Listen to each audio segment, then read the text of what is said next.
To start the second portion of this SMAD Symposium, we'll have a new panel discussing the Gemini effect, which Gemini effect, navigating lines of identity. Essentially, each architect has a dual identity as an architect and as a person with a unique heritage. And what we want to ask our panelists is, can you practice under both identities, and if so, how? The panelists that we have today are Jamie Winders, Amardo Rodriguez, Utica Show, and Peter Robinson.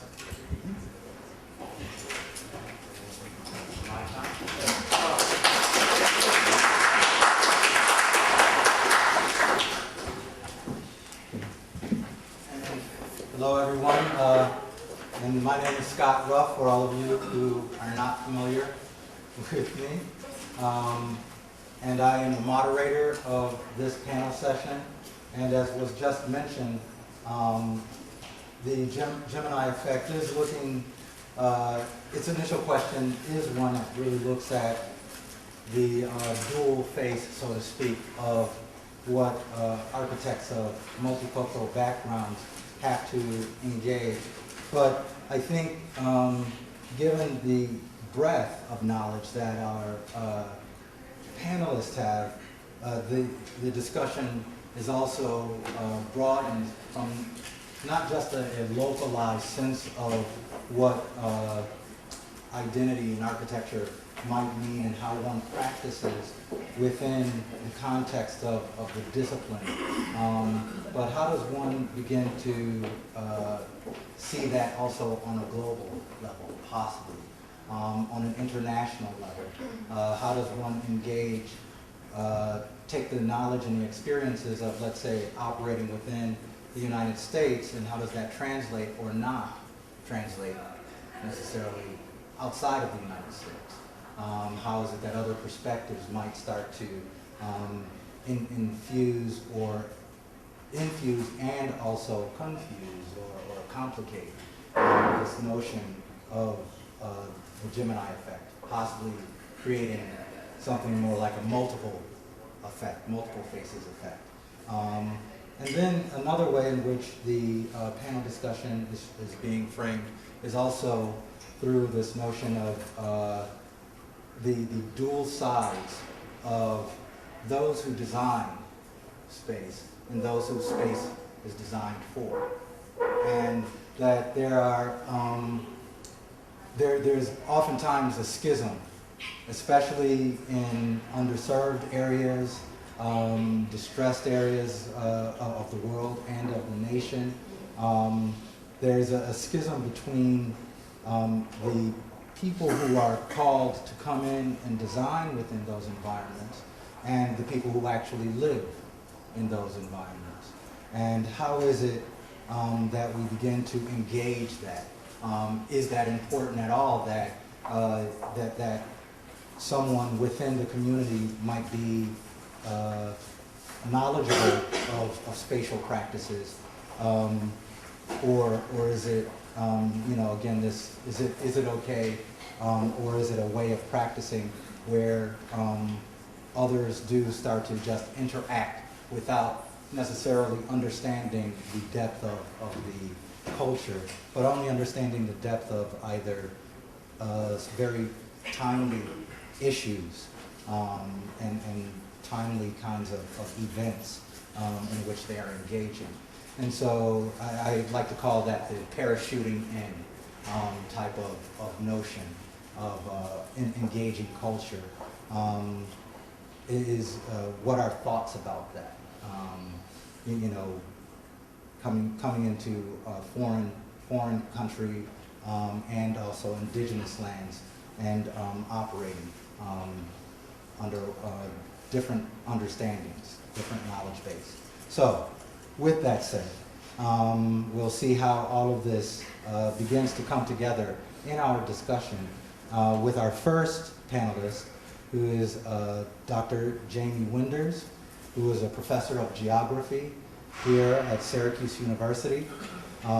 She received her PhD in geography from the University of Kentucky, her Master's of Arts in Geography, University of British Columbia, and her Bachelor's of Geography at the University of Kentucky.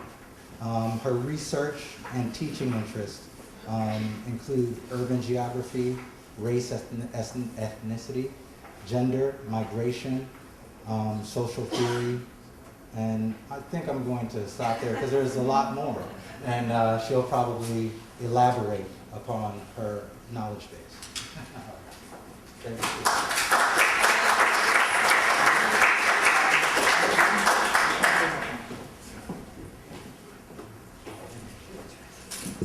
Can you hear me without this? Yes? Yes. It's never a problem.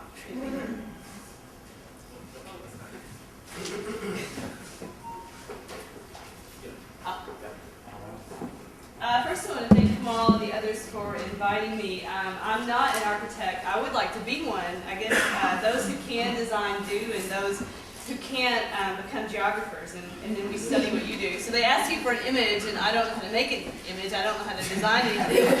But I do know how to cut and paste. So I pulled some quotes that I want to talk about and some figures. And really what I want to do today is draw on some of the thoughts of some of my students, some of whom are sitting out here. So I'm stealing. If I have any good ideas, it probably came from them. Geography, like architecture, it seems, is a deeply and a historically white discipline with roots in colonial expansion and exploitation. Geography as both an institutionalized academic discipline and a popular practice linked to people's interest in new places has, from its inception, been intimately bound to ideas of whiteness and practices of white privilege. More specifically, from the beginning, formal human geographic knowledge and writing has been disproportionately produced by white scholars about bodies and communities of color. Geography's relationship to race, and especially to racism, however, remains relatively invisible even within the discipline. The organizers of this symposium posed the question, is there space for all in architecture as a white discipline? And as the numbers that I've shown you here demonstrate, this question is relevant to geography as well, although the obvious answers from this figure is not a positive one. Now, as the quotations that I've included from a range of critical feminists and human geographers also demonstrate, at least some scholars in geography have tried to grapple with how to expose geography's whiteness and what it studies and who constitutes its body, in how a white lens skews the research conducted within geography, and what kinds of institutional, personal, and structural changes are necessary to make geography more relevant and more comfortable to students and scholars of color. As a student in my seminar on race and space said this semester in a moment of frustration, how do we stop being normative? And I think this question seems to be a pressing one for geography and architecture. And today I want to draw from some geographers who posed some answers to this question. Now, much has changed in the US and in the world since the early 1970s concerning racial equality, justice, and political struggle. Within the AAG, however, some things remain the same. The discipline has changed in size, and its gender composition has changed substantially, with more women obtaining doctorates. There's also a larger Asian presence among professional geographers. Since 1972, however, the percentage of African American and Latino geographers has not notably changed, and in fact, geography has lost some very high-profile geographers of color, particularly women, to ethnic studies. So what do these numbers mean? At least once a decade, scholars have reflected on these numbers and queried geography's composition in politics, noting its whiteness, pointing to the need for solutions, and hoping the situation will improve.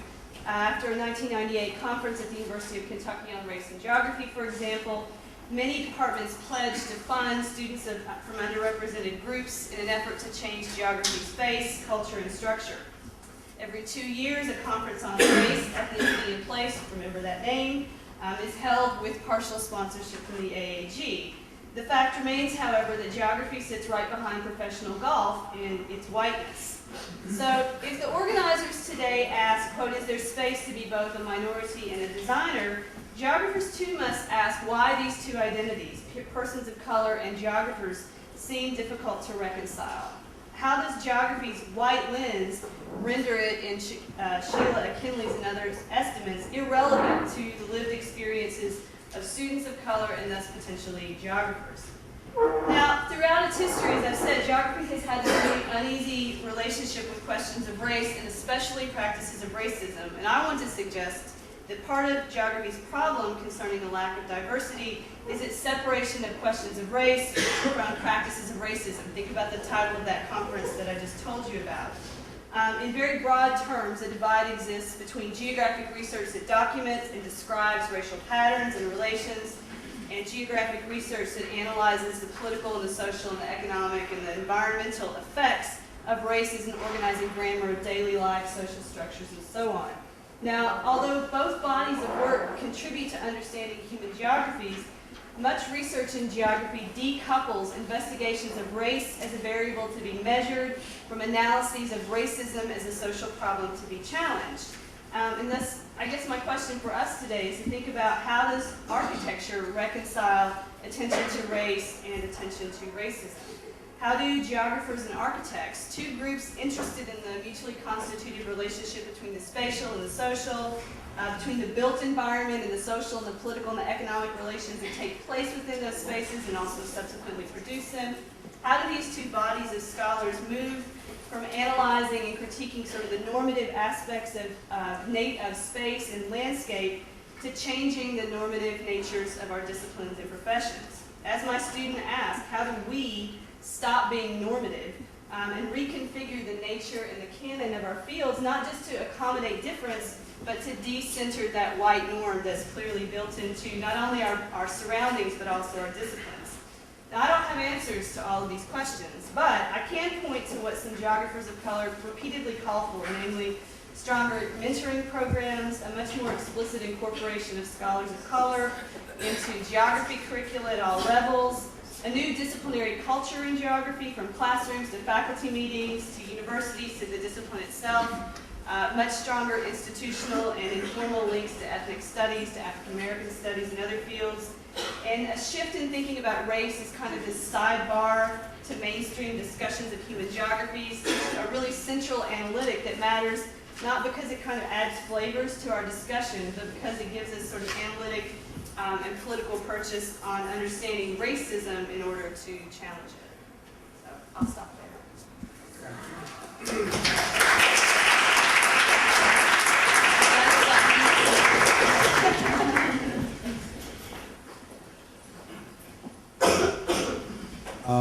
Our second panelist is Mardo Rodriguez, and he is also a professor here at Syracuse University. He is currently the coordinator of the Communications and Rhetorical Studies program here. He has received his PhD from Howard University, and he is also a Laura J. and L. Douglas Meredith Professor recipient and fellow. And currently, he is working with, again, many architecture students come to your course as well, occasionally. And so we welcome Professor Rodriguez and your presentation.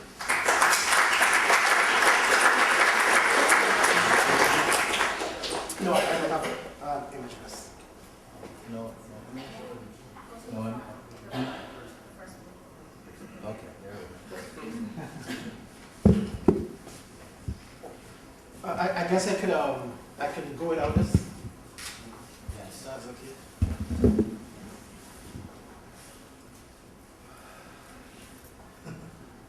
I left the Caribbean in 1998 to come to the US to study. And the first time I went back since 1998 was last year. I had a funeral to attend, so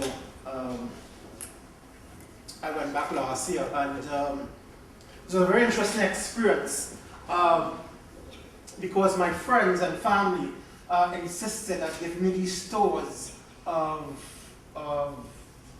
Trinidad and Tobago, and these tours were basically about look at the buildings, and so they would take me all over the country, and we would be looking at all of these new buildings. and they were deeply impressed with their buildings.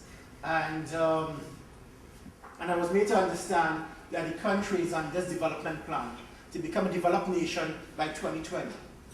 And all development is about trying to fulfill this plan by 2020. And it is difficult or nearly impossible to escape this plan that is happening. But all of the planning is happening through these buildings, these boxes. And what's very interesting is that at the end of these tours, I mean, we would go home to these friends and families that I have, and we would go to these gated communities. Now, when I left Trinidad and Tobago in 1998, these boxes were more or less absent. And these gated communities were also absent. But when I came back and I began to research this development plan that the country is on, this development plan is what you find happening in all developed nations. That there is this particular belief that in order for development to happen, it needs to happen following the lines of what you find in the United States and other Western European nations. So I began to have this ongoing joke in terms of looking at this development plan, in terms of development by boxes. Because you can see that, it's all about how many boxes and the size of these boxes that these nations can acquire. So I would have discussions with my friends and family as regards, do you understand what this means in terms of what does this development plan means for the future of the country? And they would say, well, we need to become a developed nation. There's simply no other discussion to be had. So they were always in total agreement that they need to have this development plan. So they eventually took me to the University of the West Indies, and I met some professors, and I began to raise this discussion in terms of, do you understand the implications of this development plan? And they would say, no, there's no other discussion to be had. We have to become a developed nation. If we're going to become a developed nation, this is the model that we need to follow. Now, what you also find with this development, and what is also absent when I left the Caribbean in 1998, was that in every corner you could find a KFC. If you had a corner, you could find a McDonald's. If you had a corner, you could find a McDonald's, and so forth. So it is nearly impossible to be in the Caribbean and know that you are outside of the US. Unless you remember the trip you made. But you could actually wake up in the Caribbean and find it impossible to know where the Caribbean begins and ends, and where the United States begins and ends. So I'm most certain it's only a matter of time that we begin to share the US currency. I just believe that will just happen, that will happen soon. There's a moral to that story. And the moral to that story is that we need to begin to move to a much more expansive understanding of diversity. So right now we look at diversity in terms of race, ethnicity, sexuality, and so forth. But in order to understand the implications of what is happening in the Caribbean and the developing world, in terms of developing world following this model of development by boxes, I believe you need to understand diversity in terms of epistemology. Now, epistemology deals with the nature of knowledge. It deals with how you define knowledge, it deals with how you acquire knowledge, and it deals with how you use knowledge. What is happening is that through these boxes, and it's mostly boxes, it's nearly all boxes, glass boxes, is that we have really a very interesting kind of colonialism that is returning to the Caribbean and is returning to the developing world. This was really what is happening with these models of development that are captured in the rise, in exponential rise of these boxes. is that we are having this new kind of colonialism, this new kind of imperialism. Because when you rest down these boxes, when you put up these boxes, is that what you are really doing is that you are really forcing, or you are imposing a certain epistemology on these people. You are imposing a certain epistemology on these regions. And in doing so, you are displacing not merely other epistemologies, but you are also displacing the possibility of other epistemologies. These buildings, we have to remember, what we have to keep in mind, stand for many decades. They have to be reckoned with. So as these buildings go down, they really represent a very powerful imposition of this world, this Western European world. And when we come to understand epistemology, we come to understand, well, if I control your epistemology, if I control, or if I have the ability to impose a certain epistemology upon you, then the rest of the control becomes inevitable. Now, what I look at when I was invited to give this, to be here this evening, I began to take a quick look at your program. And what I found very disturbing is that, yes, now, there's certainly a concern with cultural implications of what you do and how you design buildings and so forth. But what I found lacking was any appreciation of the epistemological consequences of these buildings that you design, these buildings that you put up. And I think that is really, really dangerous to graduate from an architectural program with any compelling understanding of the epistemological implications of what you do. Now again, when we look at what is happening throughout the world, we will notice as we follow these buildings is that the whole developing world is being homogenized. So it's not merely that we are following, to use your language, a certain design aesthetic, but we have this consistent homogenizing and displacing of epistemologies that is happening throughout the world. So this example, we look at the Caribbean.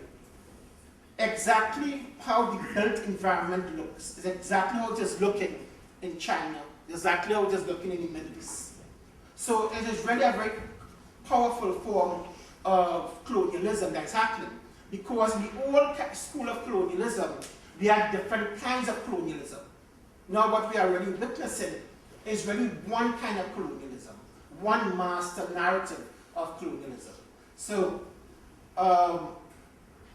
this evening, I just thought I should just bring that to you in terms of really the need to begin to use the language of epistemology in terms of what you do. Thank you.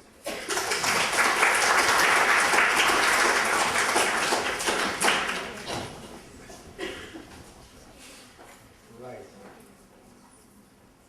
Our next panelist is Peter Robinson. He is a professor here in the School of Architecture. Many of you may know him from first year studios or the seminar course that he is teaching this semester. Peter Robinson has his Master's of Architecture and Urban Design from Columbia University, and he has his Bachelor's of Architecture from Cornell University. And I will now present Peter Robinson.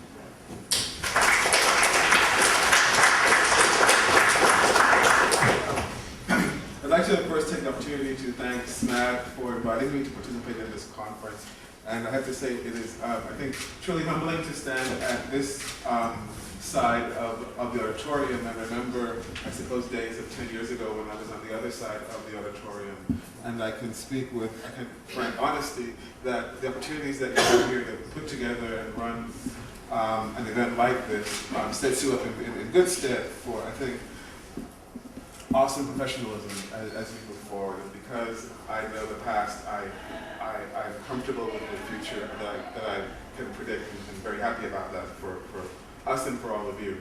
And very humbled and happy to be here. I suppose today I'm also happy to talk on this topic of this kind of very provocative topic of the Gemini effect and what that means for our discipline and for the way that I practice, or I'm starting to develop my own practice as a kind of not-for-profit that takes the skills that we almost take for granted in architecture, the ways that we sort of learn to operate but almost don't realize that we know to operate, that we somehow are used to or want to be used to think that we operate wholly in the physical and the spatial, when in fact, historically and the trend in our knowledge base is to also consider the social, the political, the cultural as the basis for how we invent and consider and deal with the world. And I suppose the ambition of the practice is to engage the world in those kind of multiple arenas and multiple stages. And so this provocative title that suggests that which is dual, I would say it's actually quite multiple. And the way we work urban is structured certainly takes advantage of operating in kind of these multiple arenas. And this notion of what traditional practice is, it could be, I always think is kind of peculiar how we sort of always easily locate traditional practice, when I would say I don't know of any successful practice that is ever quote unquote traditional. There always are kind of really critical and involved ways of dealing with occasion and opportunity.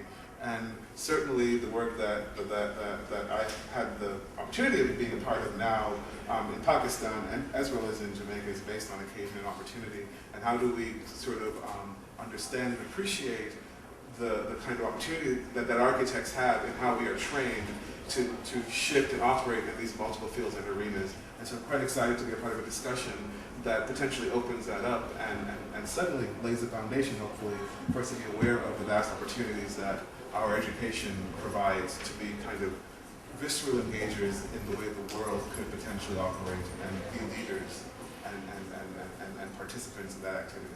So thank you.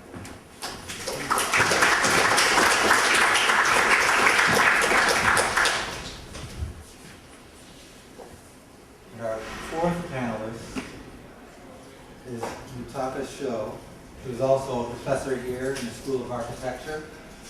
And Professor Show received her Master's of Architecture from Harvard University Graduate School of Design. And she received her Bachelor of Landscape Architecture from Rhode Island School of Design, and a Bachelor of Fine Arts as well from Rhode Island School of Design. And is currently teaching within our first year studios and also a seminar course this semester that deals with much of, again, experiences similar to Professor Robinson's seminar, which are dealing with those types of experiences that come out of the practice and the search for critical practice. With no further ado, Professor.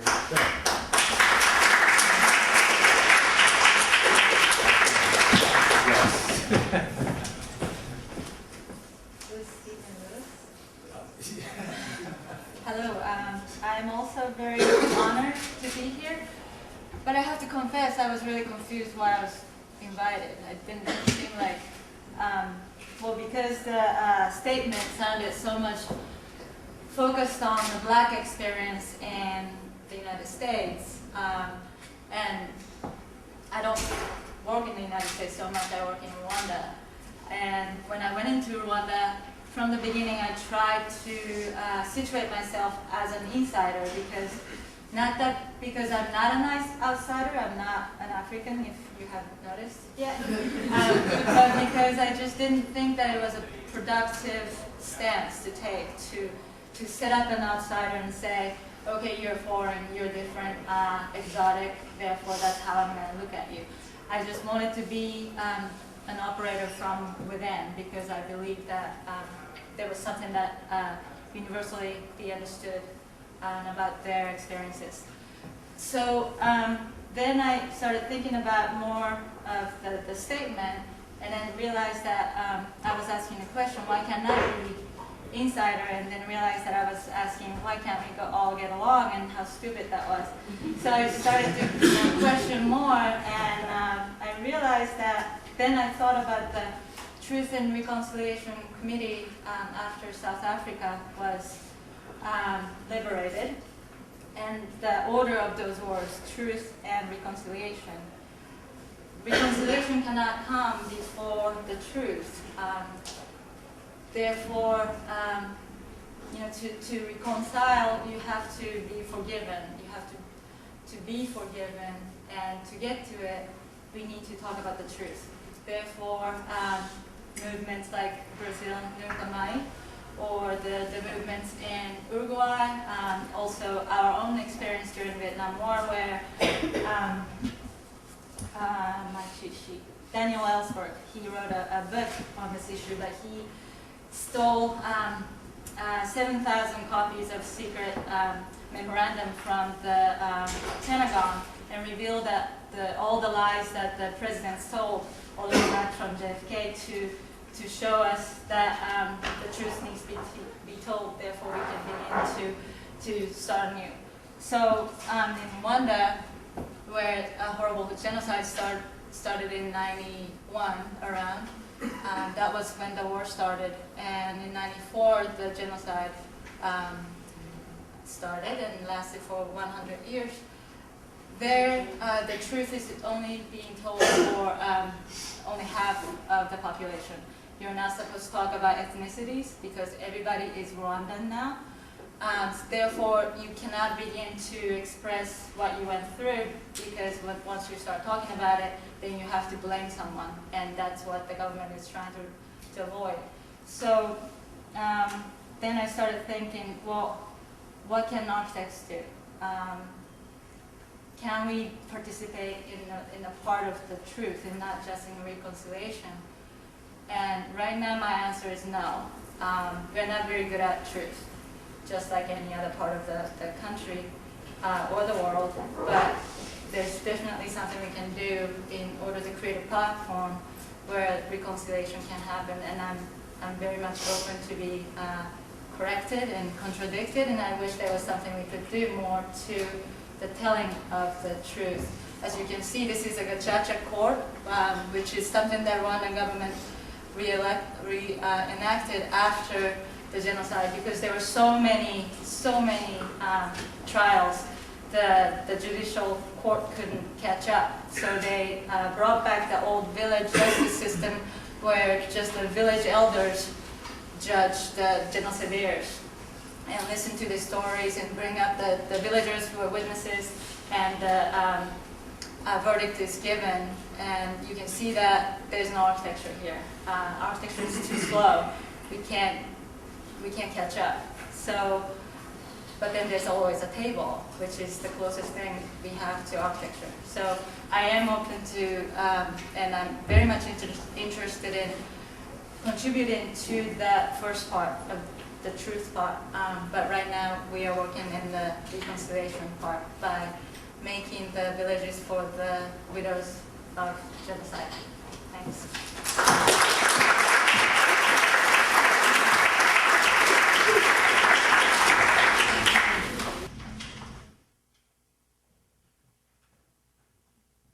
Yes.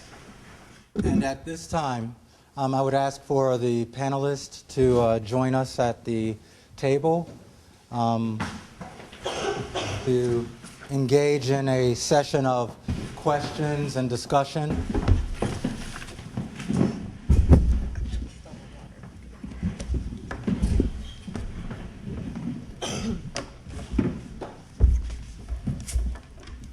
So, as I said before, I think that the panelists are extremely broad in their perspective of dealing with the notion of, I'm going to frame it as geography and space, and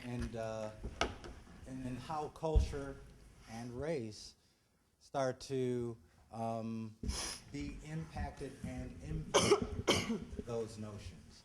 How practices of architecture begin to actually become complicit either in the oppression or in the possible upliftment of communities and societies. And again, it's not a discussion to really put any type of blame or anything, but it's more to ask the question, you know, what are some of the practices that are oppressive, and what are some practices that people are looking into or doing currently that are engaging and or uplifting to the environments in which they enact upon. And this will include both the physical as well as the study of the epistemological study of these cultures and the impacts of new technologies, new space conditions. And so with that, I don't know if any of the panelists would like to engage or elaborate on those thoughts, or?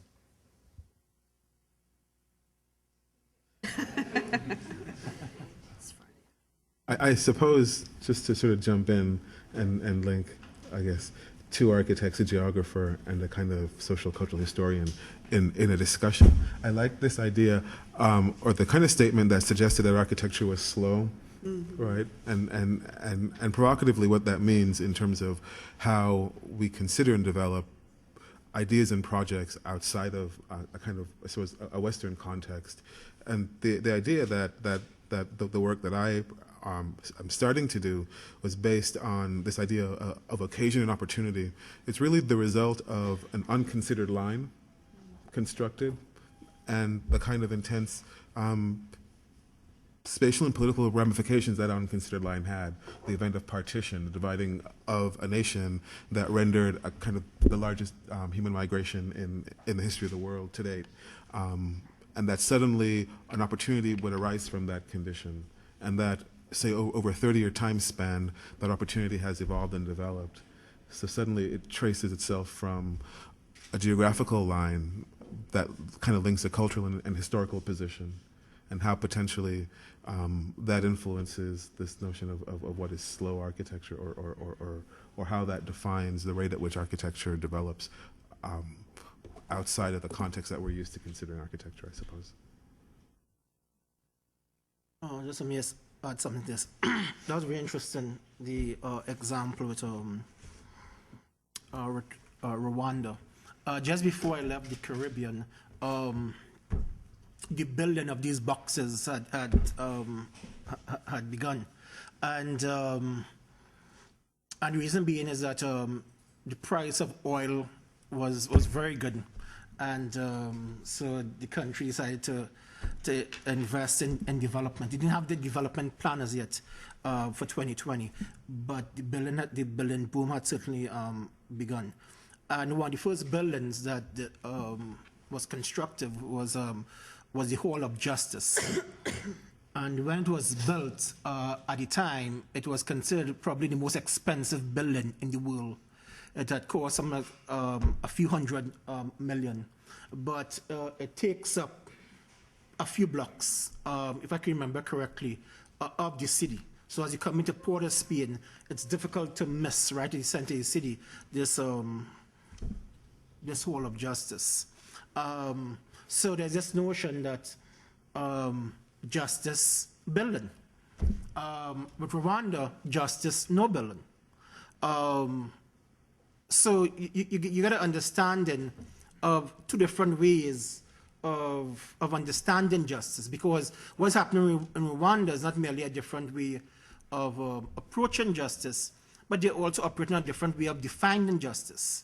So how justice is being defined in Rwanda is fundamentally different to how justice is being defined in the Caribbean and in the Western world. So for example, if you look at the Truth and Reconciliation Commission, there's this notion of justice through the notion of forgiveness, through the notion of redemption. And that's the same model that's being practiced in Rwanda. That is not the Western notion of justice. The Western notion of justice is based on retribution. But again, there is no questioning, there is no discussion of justice at that level. you want justice, get a building. And if you could afford the biggest building, well, then you are presumed to have the most justice. So that's a very interesting comparison. I have one question. I can bring the mic over. For our video. Oh. Should I move so they can get on camera? Okay. Because this is not my good side. I wanted to ask a question about that, and the notion that, you know, justice get a building, justice is not a building, and there's sort of two ways of looking at it. Might part of that be that in the Caribbean, that this notion of the building is actually about state symbolism, that, you know, we are a power, that, you know, government is sort of centralized or at least stable enough to where it can sort of present a united front, whereas in perhaps Rwanda it's still relatively unstable, and therefore it really can't support a centralized structure that says this is justice, this is our country, this is where we sort of house that notion of symbolism. And I'm wondering how much that may play into the fact that there is no building in Rwanda and there might be a building in the Caribbean, and whether, for whatever reasons, that might be a good thing. And it might be something where your idea of how architecture can help might begin with that notion that, you know, in this place, justice is rather malleable and it's sort of self-defined and it's sort of self-mediated, and maybe that notion can find its way into other areas of cultural expression, whether it be housing, whether it be schooling, whether it be something else, and that might be an entry for architecture to sort of get at the truth to a certain degree. There is a justice building, definitely. There's a... So there's this notion that justice building. With Rwanda, justice no building. So you got an understanding of two different ways of understanding justice, because what's happening in Rwanda is not merely a different way of approaching justice, but they're also operating a different way of defining justice. So how justice is being defined in Rwanda is fundamentally different to how justice is being defined in the Caribbean and in the Western world. So for example, if you look at the Truth and Reconciliation Commission, there's this notion of justice through the notion of forgiveness, through the notion of redemption. And that's the same model that's being practiced in Rwanda. That is not the Western notion of justice. You know, Western notion of justice is based on retribution. But again, there is no questioning, there is no discussion of justice at that level. You want justice, get a building. And if you could afford the biggest building, well, then you are presumed to have the most justice. So that's a very interesting comparison. I have one question. I can bring the mic over. For our video. Oh. Should I move so they can get on camera? Okay. Because this is not my good side. I wanted to ask a question about that, and the notion that, you know, justice get a building, justice is not a building, and there's sort of two ways of looking at it. Might part of that be that in the Caribbean, that this notion of the building is actually about state symbolism, that, you know, we are a power, that, you know, government is sort of centralized or at least stable enough to where it can sort of present a united front, whereas in perhaps Rwanda it's still relatively unstable, and therefore it really can't support a centralized structure that says this is justice, this is our country, this is where we sort of house that notion of symbolism. And I'm wondering how much that may play into the fact that there is no building in Rwanda and there might be a building in the Caribbean, and whether, for whatever reasons, that might be a good thing. And it might be something where your idea of how architecture can help might begin with that notion that, you know, in this place, justice is rather malleable and it's sort of self-defined and it's sort of self-mediated, and maybe that notion can find its way into other areas of cultural expression, whether it be housing, whether it be schooling, whether it be something else, and that might be an entry for architecture to sort of get at the truth to a certain degree. There is a justice building, definitely. There's a main, you know, national justice court, but there were just so many trials that they couldn't catch up. Therefore, you know, the prisons were overflowing with genocidaires, so-called genocidaires, and some of them are innocent, of course. But there's a whole sort of same symbolism. That's where our justice is dispensed. You mean the central court? Yeah. Yes, definitely, and they are, of course, Western looking. But at the same time, what Gacaca courts serve is the need to make it public what happened, so that it is not buried. Their shared experiences are open. And I think many of the examples that I gave, the Brazil, Uruguay, even in the States, is that, you know, those stories need to be told. But sometimes telling the stories is just not enough. Justice needs to be brought down, and, you know, due process needs to be pursued, and then finally reconciliation can happen. So that I think they do have a balance between that, the telling part of the communal healing aspect of it, and the part that you actually put a period to what happened more legally, so that they can go on. But Rwanda's case is unique in that it is extremely safe.